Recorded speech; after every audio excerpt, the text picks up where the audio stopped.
There's a version of your life that exists only in your head. A business you were supposed to build, a project you were supposed to start, a decision you were supposed to make 2 years ago. And every single day you wake up, and that version of your life is still exactly where you left it, in your head.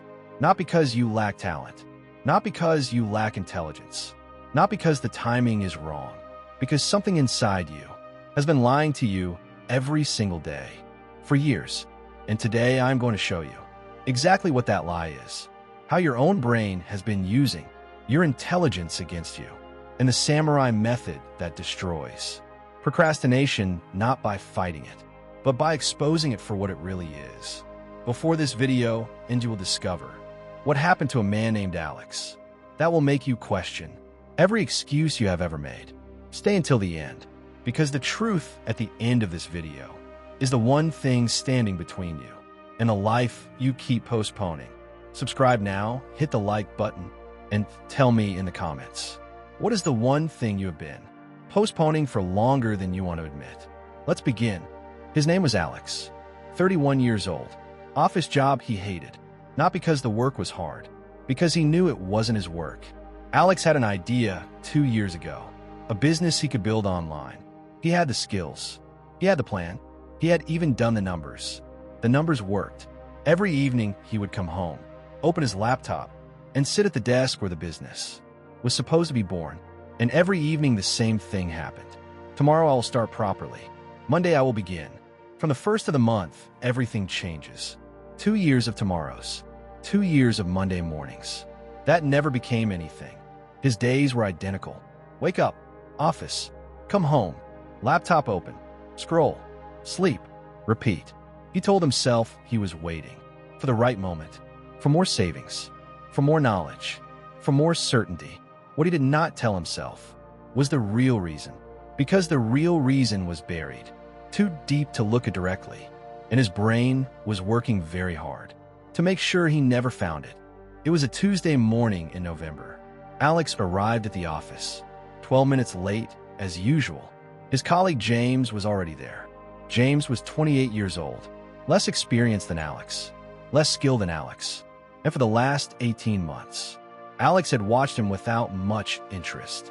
That Tuesday morning, James walked in with a different energy. He sat down, opened his laptop, and said to no one in particular, "I just crossed 3,000 euros in my first month." The room went quiet. Alex's hands stopped moving. 3,000 euros. First month. What is it? Someone asked. An online business. I've been building it for the last 6 months on evenings and weekends. Alex did not move for a long time, because 18 months ago, Alex had the exact same idea. Not a similar idea, the exact same idea. He had written it down in a notebook that was still sitting in his desk drawer, 2 feet away from where he was sitting. James had not beaten him with talent. James had not beaten him with intelligence. James had simply started, and Alex had not. That evening, Alex did not open his laptop. He sat in his car in the parking garage for 23 minutes, staring at nothing. For the first time in 2 years, he asked himself the real question. Why? Not why haven't I had time? Not why haven't conditions been right? Why have I been lying to myself every single day for 2 years? That night, Alex found the answer. In the last place he expected, neuroscience. There is a small region in your brain called the amygdala, the size of a walnut. It has one mission only: keep you alive. It has been doing this job for 2 million years, and it is very good at it. But here is the problem. Your amygdala is primitive. It cannot distinguish between a lion chasing you on the savannah and an online business you want to start. To your amygdala, both represent the same level of threat. What if you fail publicly? What if you discover you are not as capable as you believed? What if everyone sees you try and watches you fall? Your primitive brain hears these questions and triggers one response: run, hide, postpone, survive. And then your prefrontal cortex, the most rational part of your brain, does something unforgivable. It obeys. It starts generating the most convincing and logical excuses you have ever heard. I need more savings first. I need more knowledge before I start. The timing is not right. I will begin when I am truly ready. A neuroscientist with 20 years of experience in human behavior explains. These thoughts are not rational conclusions. They are rationalizations. Excuses constructed after the decision to run has already been made. Your brain is not trying to destroy you. It is trying to protect you, but it is protecting you from the wrong thing. It is protecting you from the possibility of failure, while completely ignoring the certainty of regret. Alex read that last sentence twice. The certainty of regret. 2 years of certainty, sitting in a drawer 2 feet away. But understanding the amygdala was only half the answer, because Alex had another problem. He had never connected to procrastination. Every evening, he would sit at his desk, intended to work on the business. And every evening within 20 minutes, he was watching videos, scrolling, consuming.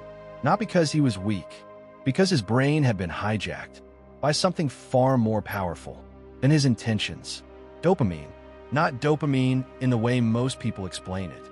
There are two completely separate dopamine systems in your brain. The first is phasic dopamine, explosive instant spikes. This is what fires when you get a notification, when you open a new video, when you scroll to the next post. Designed by technology companies to be as addictive as possible. The second is tonic dopamine, the slow, sustained flow that keeps you locked onto a difficult task from beginning to end. This is the dopamine of deep work, of building something real, of sitting with discomfort long enough to produce something that matters. Here is what nobody tells you. Phasic dopamine destroys tonic dopamine. Every time you give in to a notification, a scroll, a video, you're not just wasting time. You are actively reprogramming your brain to become incapable of the focused work that your real goals require. Alex had spent 2 years destroying his own capacity for deep work, one scroll at a time, while telling himself he was just relaxing. 2 weeks after the Tuesday morning, Alex went back to his notebook. He opened it for the first time in months. The idea was still there, exactly as he had left it, exactly as James had executed it. Dr. Kenji Mori, a behavioral psychologist, Alex found while researching procrastination, had written something that stopped him cold. Most people are afraid of the wrong thing. They are afraid of starting and failing. They should be afraid of not starting and succeeding at nothing. Alex closed his eyes and did something Mori called the inaction visualization. He imagined himself 6 months from now. Same office, same desk, same mornings. James talking about his 2nd month, his 3rd, his 10th. Alex watching from the same chair. Then he imagined 3 years from now. Same life, different version of James. Every Tuesday morning, and Alex still waiting for the right moment. The visualization was not comfortable. It was not meant to be, because the brain avoids immediate pain, but it completely ignores long-term pain. Regret does not arrive loudly. It arrives quietly, in parking garages at night, in notebooks left unopened in desk drawers, in Tuesday mornings where someone else is living the life you designed. When you learn to fear inaction more than you fear failure, procrastination becomes more painful than starting, and that shift is everything. Miyamoto Musashi fought 64 duels. He never lost a single one. But here is what most people do not understand about Musashi. He was not fearless. Before every duel his body experienced the same physiological response as every other human being: elevated heart rate, heightened alertness, the primitive brain screaming, run. The difference was not the absence of fear. The difference was that Musashi had made a decision so complete and so absolute that fear had no authority over his actions. He did not wait for fear to disappear. He acted while fear was still present, and he discovered something that every procrastinator in the world needs to hear. Readiness is a lie your brain tells you to keep you safe and small.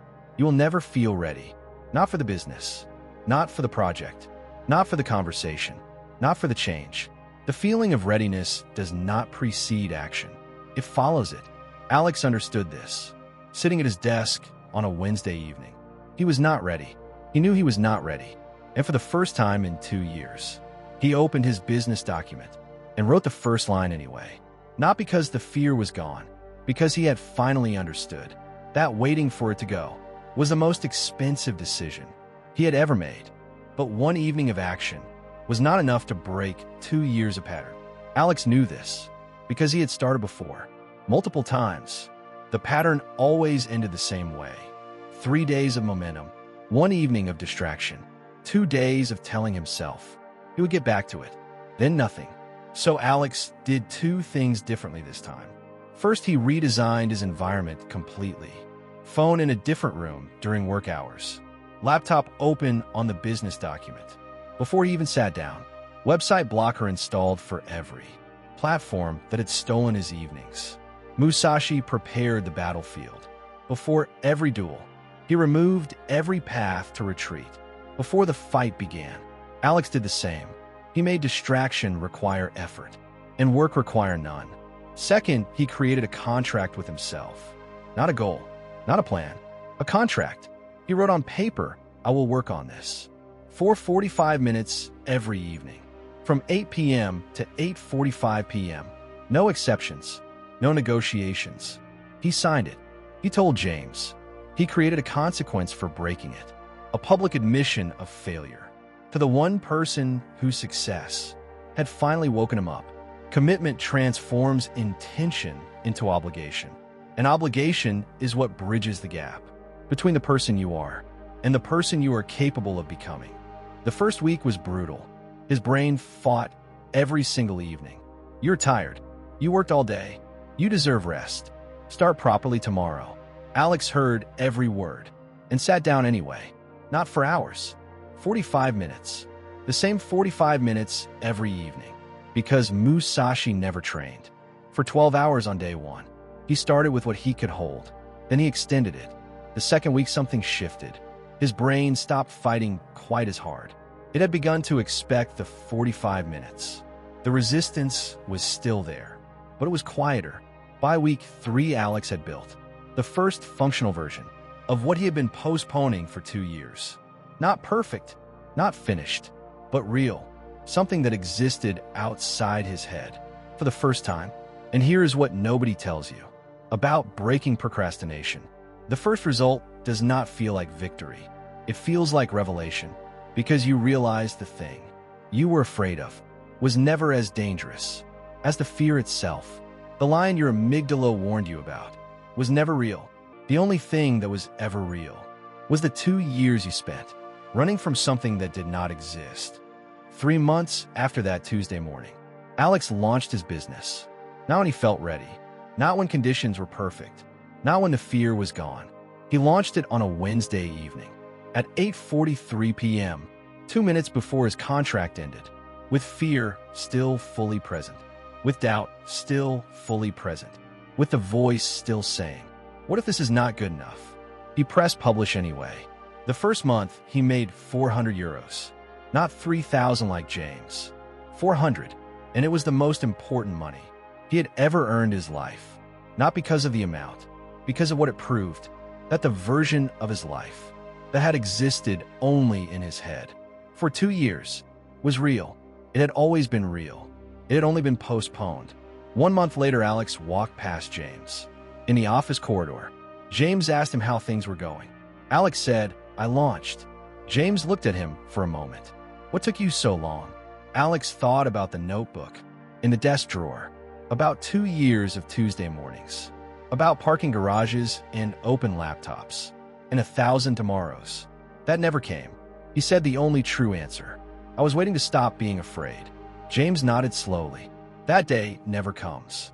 Alex smiled. "I know that now." Here is the truth about procrastination that no productivity video will tell you. You're not lazy. You have never been lazy. Lazy people do not lie awake at night thinking about the business they should build. Lazy people do not open laptops every evening with genuine intention. Lazy people do not feel the specific pain of watching someone else execute the exact idea they had first. You're not lazy. You are afraid, and your brain is so sophisticated that it has been disguising that fear as logic for years.